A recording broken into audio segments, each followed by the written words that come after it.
Welcome, listeners, to another episode of Justice League Revisited. I am one of your hosts, James Enstall of Geek to Me Radio, live from Cape Cod. We've got the other host on the East Coast, the host with the most, Susan Eisenberg. How are you? I am well and relaxed. I think most people know I drove cross country because I shared that on social media, and I'm now on the East Coast and enjoying it tremendously. It was a long drive.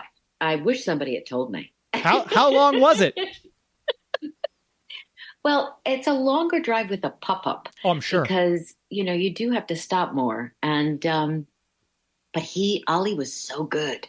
He was so great. And it's not like it's a big car. And he was in the back seat with his blanket and his pillow. The pillow made all the difference. That was really good. And now we're here. And don't ask me what's going to happen next because I have no idea. It was just everything just to get here.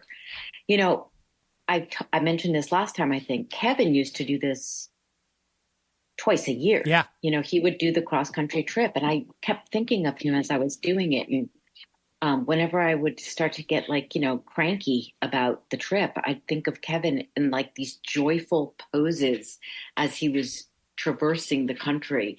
And I thought, okay, suck it up, Susan. It was so beautiful.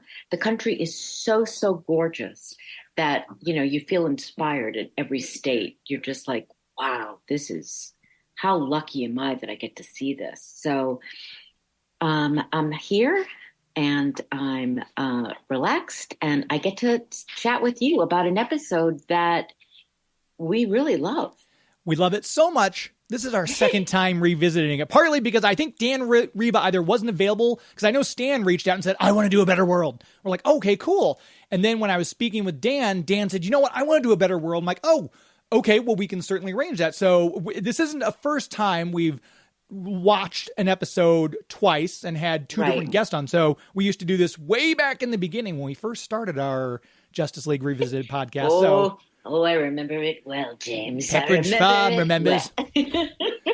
But yes, so this is going to be great. We're going to have Dan Riba, the director of the episode. If you, hopefully you've listened to our last episode where we got to talk with Stan. I just re-listened to it, so I made sure I was fresh, and we tried not to double up on the questions with Dan. So, but it's going to be great to get his perspective as the director. Well, and that's the beauty of this, because honestly, I mean, who better to talk to than the writer and then the director? And, and Dan, we try to have Dan on every other show anyway. If at all possible. That's what's happening now, right? Every other show. Dan, here's our schedule. What can you do, buddy? Can you hook us up? Can you be on today? So yes, it's always great to have him. And I know I want to mention it because I think Dan will probably mention it. But if you like Stan Berkowitz and if you like Dan Riba, and let's face it, who doesn't like these two? Stan's got a new book out that Dan did the art for. It's amazing. So and good. I want to make sure everyone goes and picks it up. We're going to put a link to that in the show notes as well. But it's all about Stan's career in Hollywood as a writer, a lot of funny anecdotes. And Dan Riba did the art for the book. It's wonderful. Yeah, it really is. And I think this book is going to be so great for Stan because I think there's so many people out there that will be very interested in the journey and also it's so entertaining. It's just stories about his life and writing and did we tell them the title's brilliant. It's called Beyond the Bat: Secrets of a Superhero Scribe, written by Stan Berkowitz, illustrated by Dan Riba. So make sure you put that on your list. Maybe if you've got someone with a birthday coming up who's a fan of our show or a fan of Hollywood and likes those behind-the-scenes stories, that'd be a great birthday gift. Beyond the Bat: Secrets of a Superhero Scribe. You can check that out. Make a good stocking stuffer for Christmas, just saying. Yes. Yeah, no, for sure. For sure. And that is coming up. So, it is surprisingly quick. Yeah. We're already in mid-September. I can't even. It's just too fast. Too fast. But I'm thrilled to talk to Dan about this because I really like this episode. It's it's got a lot in it. And, and we adore Dan. So we do. It's a win-win. We do. And that's very exciting to talk to him. We're checking the green room now. He's on his second martini. He's just finishing up. Dan, go ahead and take the smoking jacket off, Dan, and come on out. No, you can bring the drink. That's our page is fetching him from the green room now. Hold on, stand by. No, yeah, put the cigar out though. We don't want that smoke in the studio. So there he is. He's put down the martini. The smoking jacket's off. We have him in studio. Dan Riba, thanks for joining us for A Better World. Poor Dan. We've made him a total lush. He didn't even, it's like all off camera. He had no idea. That's right. But this is going to be great. We just had the episode with Stan on talking about this one. Yeah. And I know, Dan, you said you love this one and you want to be on too. And I kind of like that we're going to have you and Stan separate because then we get the writer's thoughts in one episode and we get your thoughts in this episode. So this will be fantastic.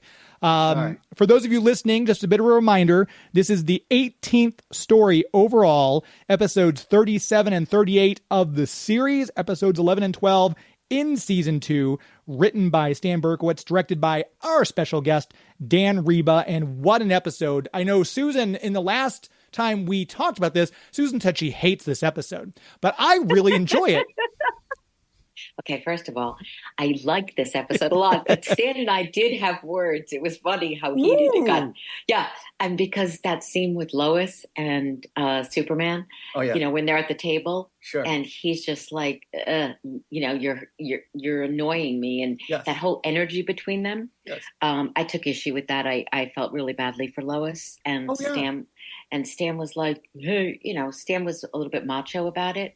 I think we agreed to disagree. No, but I honestly, it's great that you felt that way because that's the whole point. Mm-hmm. I mean, I'm surprised that he took issue with that because this isn't our Superman, know, and that's the idea is that this is a Superman that's like, he's not so super in so many ways, and that's what happens when he lets the power go to his head. Sort of, he kind of becomes more of a jerk. And, he's not thinking about everyone else as much as he was before when he was restrained. Right. That's almost like Injustice Superman from those of you who are a fan of the video game series and the subsequent comic book where it's all triggered because Superman's had enough. He finally kills the Joker and then the heroes divide into basically Justice Lords and regular Batman's leading underground resistance of Justice League people who are trying to fight the bad. It's a whole nother thing. If you get a chance to play that game series, it's fantastic, as is the comic. But one of the things I wanted to ask you specifically about Dan in this episode is because Stan mentioned the Tool Batman scene in the cave. And how the one was... Did he write that? We did something really tricky, and I think that we invented it in the board. I don't think it was written this way. I don't think it was, because he mentioned, he gave full credit to you and Bruce about the way it was, because it was fun, because we both, Bruce and I had the same idea. He mentioned it, and I was like, okay. And even the board guy was thinking, but somehow we didn't, Brett Blevins boarded that sequence. But even that, we didn't quite, for some reason, we missed a couple of shots or something, so that we really had to go back in and really massage that to make it perfect, where that it's a monologue, Batman talking to himself essentially. So we never see his mouth except for like the very beginning, the Justice Lord's Batman is speaking and we see his mouth move, but he goes into the darkness, and after that it's entirely a monologue in his head. He's talking to himself, and we don't know which one it is because it could be either one. Right. Do you remember having Kevin do that? Was there any direction on your guys' part to say, hey, this is how it's being shot? Or do you just say, Kevin, here's what we want, and let Kevin do his Kevin thing? No, Kevin did his Kevin thing. I don't think we didn't have to tell him how to play that because, it was up to us to manipulate the visuals to make it work. No, it was, he nailed that. He nailed that.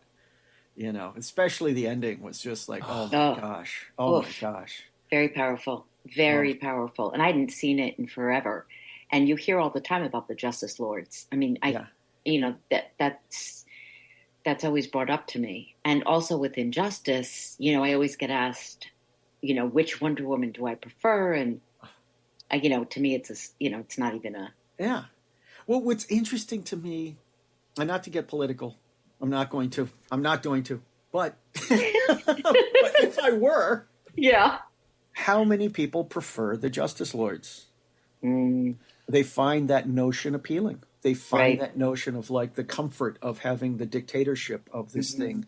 It's like, oh, I'm being taken care of. And Sure, so the what? strong man. So, the strong man. So what if I Mm-hmm. don't have any more rights? It's okay. Right. And that's the thing that's kind of scary about the Mm-hmm. episode is that it actually, it appeals to a lot of people. Yes. I mean, I know they made the toys and all that stuff because they're kind of cool looking. Yeah. But we have to make it clear these guys are villains. They Right. are. And it was one of those things that Bruce, originally was going to be the crime syndicate, and Bruce didn't want to do the crime syndicate. Right. That's right. Stan did mention that. Yeah. Yeah, that he was like, well, that's, because the whole, you get caught up in the duality aspect. Mm-hmm. It's like the Bizarro world, which works as a joke. Bizarro's really fun as a character. But then when you have the Bizarro world and everything being the opposite, it's like, well, there's only so much opposite you can do without it becoming so surreal and absurd. And the crime syndicate thing of like good is bad and bad is good, it doesn't play realistically. It's still a great idea and it's really fun. The duality aspect of it is really fun. Yes. And they did find a way to do it. So, it works. But in this case, Bruce wanted to do something a little more realistic. And the idea, it's like the scary notion of it's just them who've just gone too far. Mm-hmm. And it's like, wow, that's spooky. We talked with Stan about the similarities between the Batman Owlman costume seem to be the most similar. Like of all the Justice Lords, Yeah. That one looked the most like its crime syndicate counterpart. When the art came out, and I know Susan said she did not like Justice Lord Wonder Woman's haircut. Yeah. She prefers the long, flowing ebony locks. Sure. But Me too. Doesn't everybody? Yeah. but was there any reason to having the Justice Lord Batman as similar to Owlman as there was, or is that just the way it kind of came out on the board? I think it's just the way it came out on the board. I just think that was just, it just came out that way. Bruce just came up with it, but maybe he had intended it. Ask him. We will. Yeah. But yeah, I'm not sure. I'm not sure. I'm not going to say it's coincidence, obviously, because that was the origin of the piece. But I don't remember him saying anything about it. I thought Hawkgirl looked really ominous Yes. I thought and when Green Lantern is forced to shoot at her, and it's like, take the shot, just shoot. Shoot it. And he kept doing it.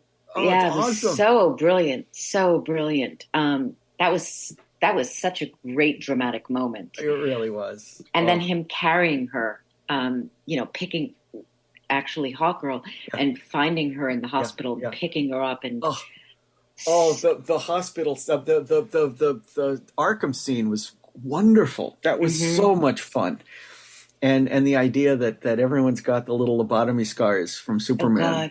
It's like, did you notice? That was one of the ones, and I know Stan mentioned it, and I didn't see it. We watched it, I'm like, I didn't pause in that part. We were trying to figure out, we know Arnold Wesker had it. Did you give one to Scarface too? Arnold Wesker did not have it. Really? Scarface had it, yes. I watched it again, and I went, gosh. Yeah, he gave it to the puppet. That's even more brilliant.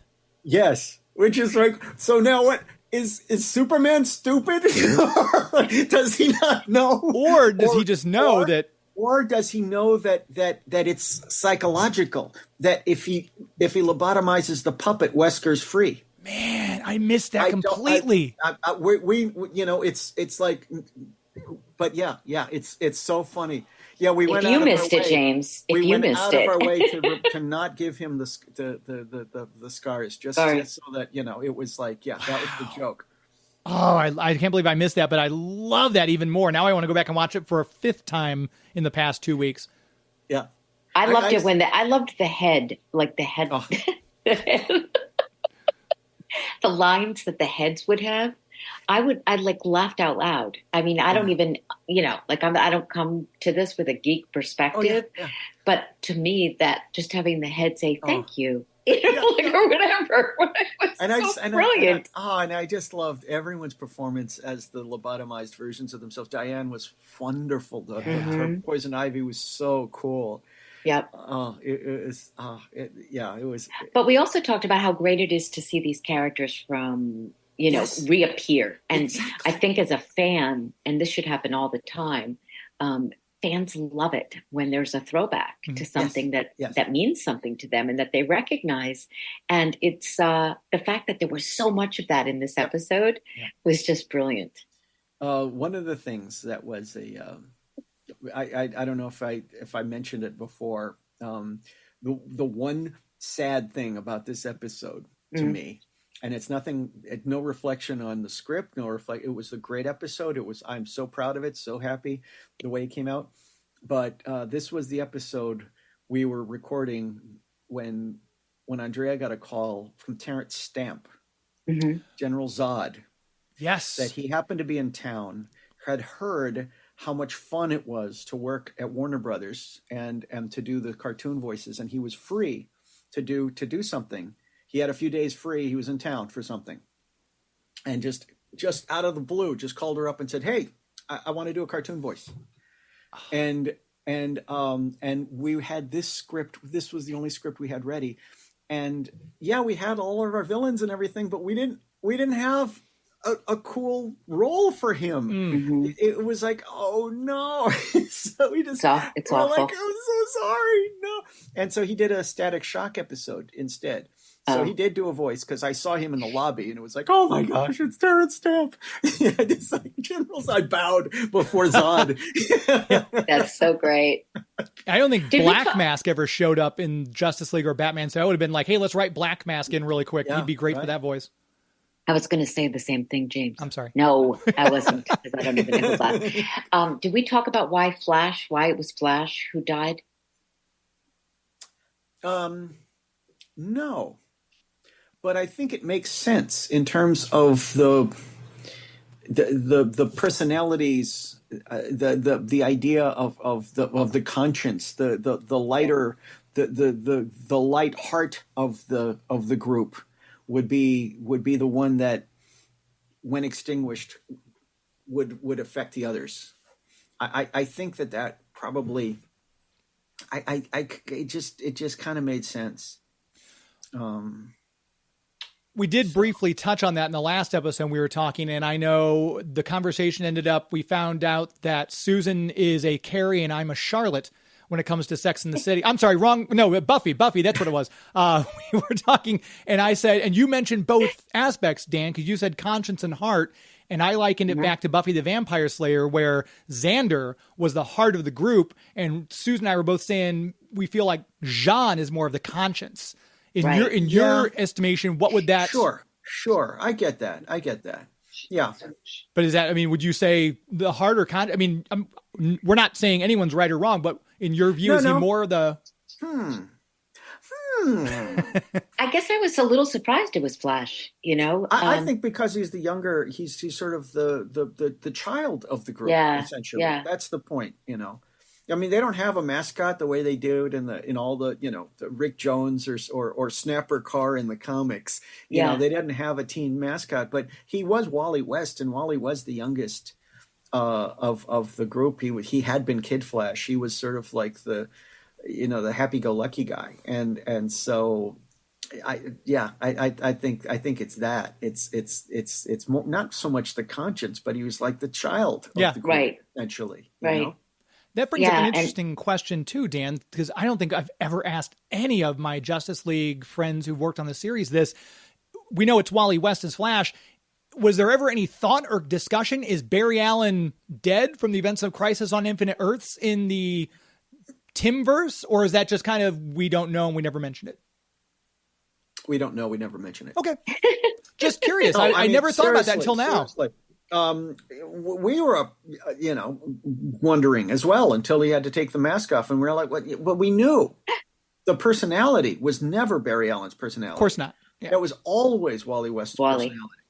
And he was Wally at the time. When this was written, Barry Allen was still dead in the comic book. So Barry Allen was still dead. So I don't think DC would have allowed us to have made it Barry Even though they had him in the TV shows, it was they'd always go to Barry Allen for the old TV show, and it was always because that's the character it was. But they had killed him off in the Crisis, and and it was just so weird because outside the media it was always Barry Allen, and yet in the comics it was always Wally, and so we were more. In sync with the comic book people than the live action people were. So, that's I think that was really what it boiled down to.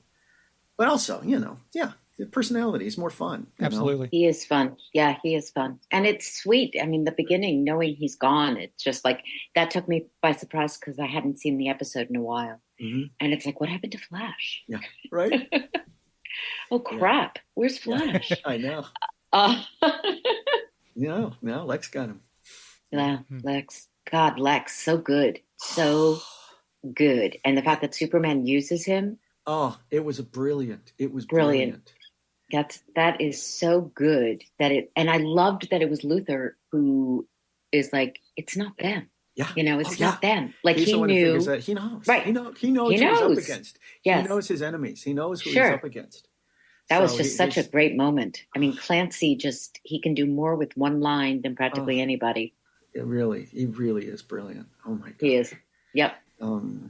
That was, and the fact that he saves the day. It's awesome. He saves the day. And he has no problem shooting anybody with the, it's like. But he kept his word, which I love that. Yeah. He's not going to hesitate. He's not going to hesitate when he sees Hawkgirl. He's like, not. But at the same time, he also says a deal is a deal. A deal is a deal. Exactly. And that was like, wow. Like but that's a moment. The thing. That's the thing is that Lex, he can be a monster, but he, in his mind, he's not. In his mind, it is the greater good in his mind. He's not just an evil maniac. There's a reason why he wants to put down the superheroes and he hates Superman and all this stuff. And it's about power, but there's like this weird kind of, side of him that's more honorable than the regular thugs, And that's what I was wondering about did he do it out of, I'm keeping my word, or we see him kind of gearing up to run as president? Was he playing the long game? Because he would have betrayed his own mother, I think, if it came to taking out Superman. So was that written or directed in a way that we want him to be seen as honorable, or that, no, he's playing the long game here? Dan's look says it all. What do you think? Yeah, I mean, obviously there's a long game going on. Yes, clearly. And there's a long game going on because of the quick transition at the end. Like, it just felt like, he's immediately moving on to the next step. Lex is. Did Stan tell you what inspired that speech? No, I don't think so. Did he? I don't remember. Well, I just listened to the episode. I don't recall. But go ahead. Yeah. He gives a press conference at the very end. Right. He says, there's no poetry in business. This was a speech very similar to one that was given by the head of Warner Brothers when he retired after he sold the company and sold us down the river to AOL and destroyed the company by doing so. And so he gives a little speech about wanting to go to the private life. Then find the poetry in life. So it's a parallel to I love that. To this businessman who is putting aside his business suit and going, and there's no poetry in business. And that's he just took that right out of that speech, and it was hilarious. I don't think he mentioned that. No, that's wow. He didn't. And that's so unlike Stan to not mention something like that, because that's brilliant. Oh, I laughed when I heard that because I didn't know until it was after like the show we already recorded and it was done. He's like, "Oh, and by the way," because I think he thought we would probably have changed it if we knew. Because I mean, this had been the guy who had been our boss, essentially, for the longest time. How soon after that did this episode air? Like, was it fresh? It was fairly fresh, yeah. Because that's a lot of chutzpah. I mean, I love that. I know. That's Stan. Yeah. That's Stan. Yeah, that's great. Wow. I mean, what's he going to do? Come out of retirement to fire us? It's I'm going to buy back the company just so I can fire Stan Berkowitz. That's what I'm going to do. But also he disguised it. It's not literally the same quote, but the idea of finding the poetry in this, using the terminology of poetry in the business, it was like that was That's where brilliant. Wow. I love it. And it's not like we all thought that Levin was evil or anything like that. He was a good boss and all this stuff, but that AOL merger destroyed the company. And so we were kind of like, even at the time we were kind of like, this isn't going to go well. And it's never been the same. And it hasn't. Was actually worse than anyone could possibly imagine. Right. They were, so not to get political, or whatever, but yeah, it was bad for the company. It was the end of Warner Brothers, and they've never recovered.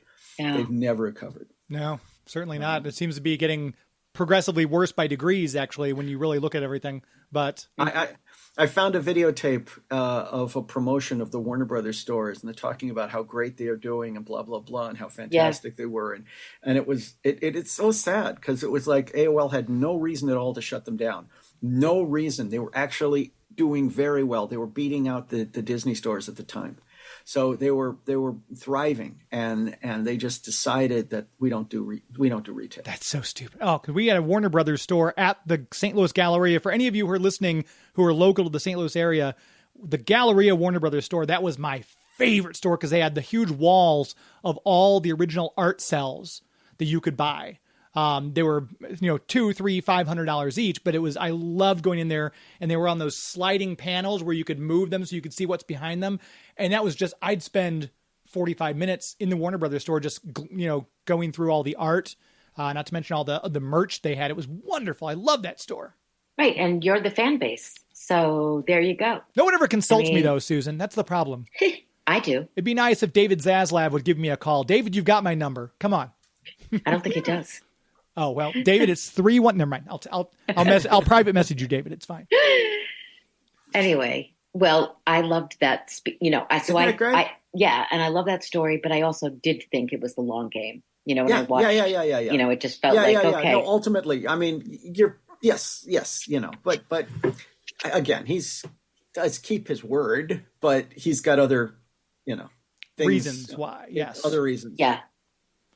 I'm just looking over to see if there's any other notes that I had. I know Susan and I talked about this with Stan as well. Finally taking off her tiara and using it as a boomerang. We hadn't seen that in this yet. And I loved that aspect of it. Having her just throw her tiara. That was a James Tucker moment. He loved the Linda Carter series so much that we had to have that. He actually boarded that sequence. And her point of view as she steps over the Batman, with the animated background. Yes, that was James, and the tiara getting flung was James. That's so great. That's so great because honestly, my wrists were getting tired. You know what I mean? Exactly. I did notice all the ADR in the episode because the fighting with yourself. Oh my gosh. And and it's so I can just whenever I hear Walla, whenever I hear the group scenes, I see Andrea in the booth, and she would always like an orchestra, like a conductor, she would orchestrate our Walla. And it was brilliant. And so every time I hear a crowd scene, I'm like, I remember it because it was just us. And then they would, it was great. It was great. I wish we need to do a video because watching Dan and Susan make their hand gestures and orchestrate, that's worth the price of admission right there. She was conducting us. She was conducting. She was. And then it was like, okay, stop. And stop. And then they would just layer it. So it sounded like a crowd, but it was 8 people. It is funny though that everybody paired against their opposites rather than pairing with somebody else. Right. It was like, because I made it easier. But also if it's but the psychological piece of that is so fascinating, I mean, because really you're fighting yourself. Yeah. Yes. Always. So, that was just Yeah, it was a great episode. I mean, Yeah. and seeing George be able to be such a badass, Yeah. especially after, there was people were complaining about how wimpy he could be, or, it was great for him to come out fighting Yep. Yeah. Yeah. and have no regret about it. No. No. Not an easy thing to see Superman like that, but at the No. same time, good. George got to play something different, which is Yeah. always, as an Yeah. actor, fantastic. Yeah. I mean, that's the thing is that, he always, our Superman, Justice League Superman, and all of them, he always pulled his punches. He always had to restrain himself. Always. And even in his fight, even the Justice Lord Superman fighting Doomsday wasn't as restrained as a regular Superman was. Yeah. But even that, when the fight wasn't going his way, he just had to resort to like, okay, well, I'm just going to have to lobotomize this guy. Mm-hmm. And that's a line that our Superman would never cross, like killing, It's Well, just too much. that's what Lois says. Yeah. How could you do this? Yeah. I mean, who are you? Yeah. Yeah. No, it's Yeah, the fact that even Lois is kind of like, what's going on with you? But Lex is like, that's not them. I like the fact that Lex knows Superman better than Lois does in a way. Yeah. Yeah. He immediately goes, yeah, that's not him. And she's sort of like, what happened to him? Yeah. But the idea that it's not him doesn't cross her mind. Yeah. She just thinks there's something wrong with him. Right. Which is, it's just really cool. I know we're a little bit pressed on time today, just with everything going on. So I want to just kind of give you the last word, unless Susan, if you got anything else you would like to ask or run by Dan that we could cover in this episode. Well, I always ask Dan. I always say, Dan, when you revisited the episode, Dan Riba, were you pleased with it? Did you like it? Did you think, wow, this really holds up? Or, I mean, what were your feelings?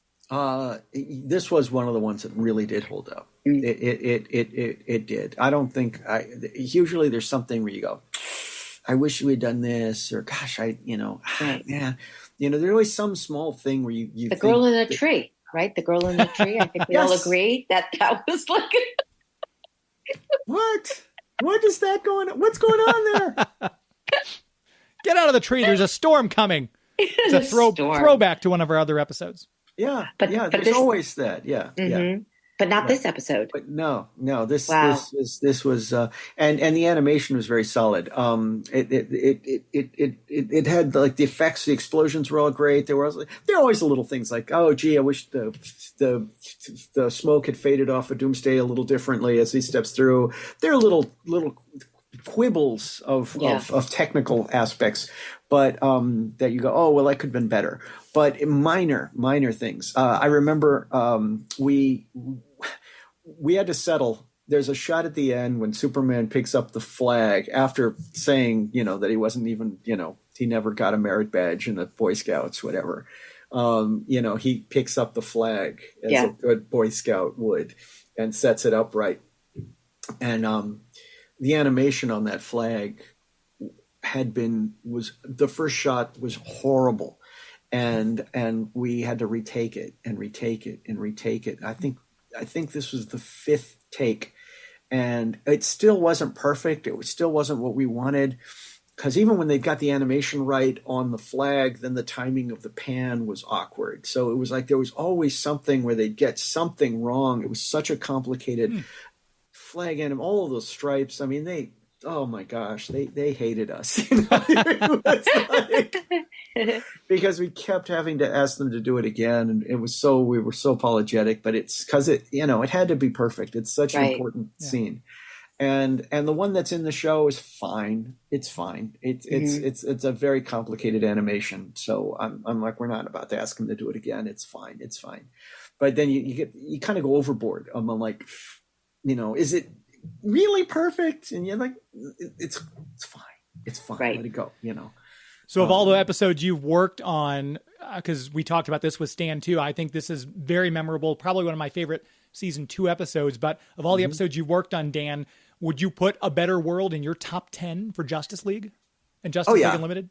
Personally, for me, yes. Okay. Yes, because it has so much meaning. It's so much powerful. And it's yeah, and also as a catalyst for everything that goes on after this. This was the one that you know it snowballs from here, you know, and it was the one that sort of like this. The Justice Lord sort of created Cadmus, created the questions, paranoia, created so many things going on that you know it was it yeah, no, it was a great episode, and the fact that it just sort of like is the beginning of a new direction the series took. It's a very important show. Can't wait till we get to Justice League Unlimited. We can get Jeffrey Combs on to talk about the question. It's gonna be very exciting. But we're still going through season 2, folks. Don't worry, we're not going to jump ahead. Other than the book, which we mentioned earlier before we had Dan on, Beyond the Bat: Secrets of a Superhero Scribe, which Stan Berkowitz wrote and Dan Riba illustrated. That book's coming out. Other than the book, what about convention appearances? Because I know you're doing a lot of those. The LA Comic Con, October, first weekend of October. And also a couple of weeks after that, the Dallas Fan Festival on the 19th and 20th. Wow, that's great. So, they got the cast of the CW Flash. Most of them will be at that one too, so that should be a lot of fun. The Dallas Fan one. They got John Wesley Shipp and Grant Gustin, and Candace Patton will be there. That'll be a lot of fun then. Wow, cool. That's neat. That is. Yeah. So, this is, we always love revisiting. Like I said, Dan's our de facto third host on this particular show, Justice League Revisited. So thank you, Dan Riba, for stopping your life and helping us out. One more thing. Yeah. I want to share something with Susan. Oh, yes. Yes. I found something the other day, and it starts here. This is after Batman has just tried to save Wonder Woman. So these are Bruce's sketches that he thought this was a cool idea. She looks down, and it's like she looks over at him, and then she sees his hands. Right. And he covers them up quickly. Right. And then, let's see, they're numbered. So let's see. She looks at him. She gives him a kiss. Yeah. Smack. Yeah.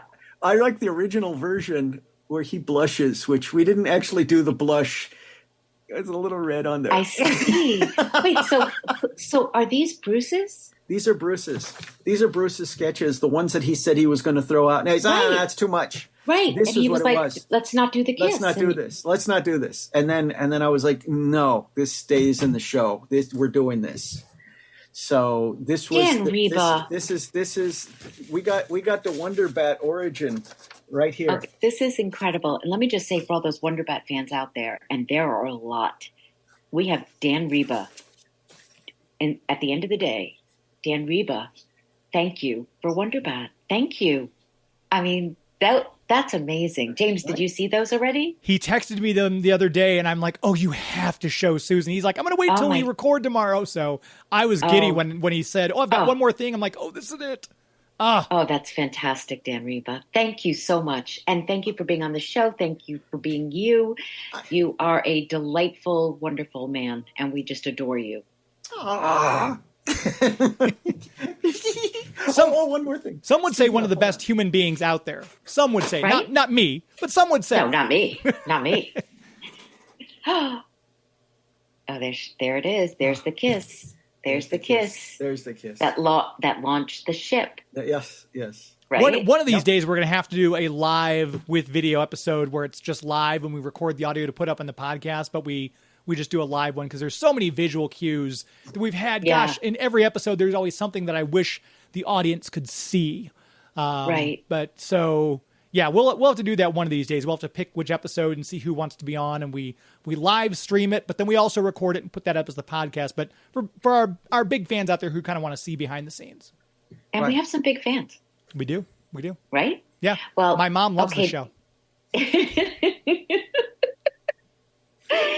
Okay, well, at least there's one. Yeah. All right. Well, Dan, thank you so much. You, and just, until the next time. Okay.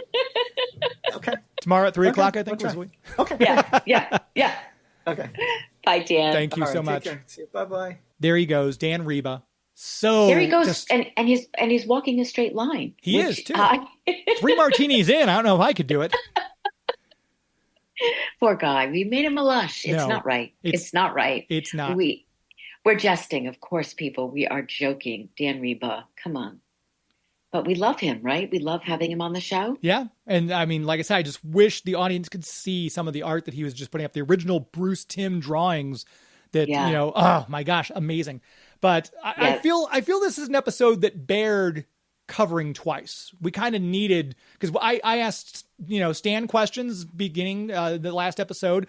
And then I'm like, oh, that would be a good Dan question. And Dan telling us the behind the scenes stories about the speech that Stan didn't even tell us. That was, I mean, really, that was such a gem. Yeah.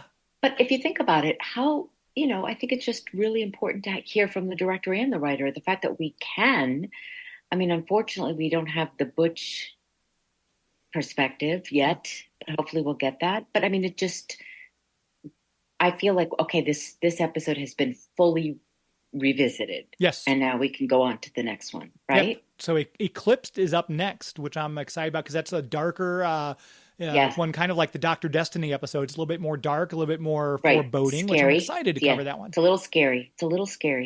All right, so we'll do that. That's up next. All right. So another one in the can. Look at we did it. We did it. We did it. We're over the halfway point through season 2 now, I think. Wow. Okay. Well done. Yeah. All right. And thank you all for listening. And we didn't mention at the beginning of the episode, but hopefully you've subscribed by now. I always think this could be someone's first episode. So you've got a rich back catalog to go through and listen. If you are listening this whole time, make sure you're subscribed. Whatever the platform is you're listening, hit the subscribe button because that's something that way you'll be notified. We have several fans who are like, oh, I just got my notification. That's really cute. They tweeted out that I just got my notification, new Justice League today. But you can also follow at OG Justice League on Twitter because I always post information about the show, and it's where we post about if we have guests on, we solicit listener questions. So if you're on Twitter /X, make sure you're following at OG Justice League, all one word, so you can keep up with the show. Right, and also leave a review. I mean, because we'd love to know what your thoughts are. I mean, as long as they're positive. Yes, exactly. Right? Yeah. I had a friend who we did dinner theater with, and he said, if you like the show, tell your friends. If you didn't like it, keep your mouth shut. Right, exactly. Who needs the negativity? And so for anyone looking for me, Susan Eisenberg 1, I'm cutting you off. I'm not even letting you ask me. I'm just going to tell you, Susan Eisenberg 1 on most platforms, and SusanEisenbergVoice.com for my whereabouts. And where can we find you, mister? You can find me on Twitter and Instagram at Geek to Me Radio, TO, not the number, TO, Geek to Me Radio. You can also follow us. I think I'm on Threads now too, actually, Geek to Me Radio. And of course, the website, geektomeradio.com. We do a live radio show every Sunday night. By the time this one drops, you will have just heard our episode with Stan Berkowitz, who has joined me on the show to talk about his book. But we've got a lot of great guests coming up in October for you to check out. I'm so excited about some of them. And also, I want to mention, if you're on Twitter and X or also on Instagram, follow at the number 2 Rivers Comic Con, because Susan's going to be joining us. Phil Lamar is going to be joining us. Maria Canals Barrera is going to be joining us. And I'm going to go ahead and say it, Carl Lumley is joining us, which I'm over the moon about that. So if you're just hearing this, I haven't even announced it on my radio show yet. So you're the first people hearing about it because you're Justice League fans. So come check out Historic St. Charles, May 23rd through the 25th of 2025. Meet the cast of the Justice League along with some other very special guests for 2 Rivers Comic Con. That is so exciting. I mean, seriously, we talk about this, but I think the fact that you made this happen, I mean, there wasn't a Comic-Con, and now there is. That's right. I love it. I love it. And I love that you've been such an ardent supporter, and I'm excited to have you come visit St. Louis, and we'll get you out, and we'll get all of you some fantastic Italian food, because St. Louis may be number 2 or 3 in the country for Italian food. Cannot wait. Cannot wait. Okay, so here we are, another one in the can. And we thank everyone for listening. Thank you. We appreciate you. We love that you're on this revisit tour with us. And just please stay tuned because the conversation continues.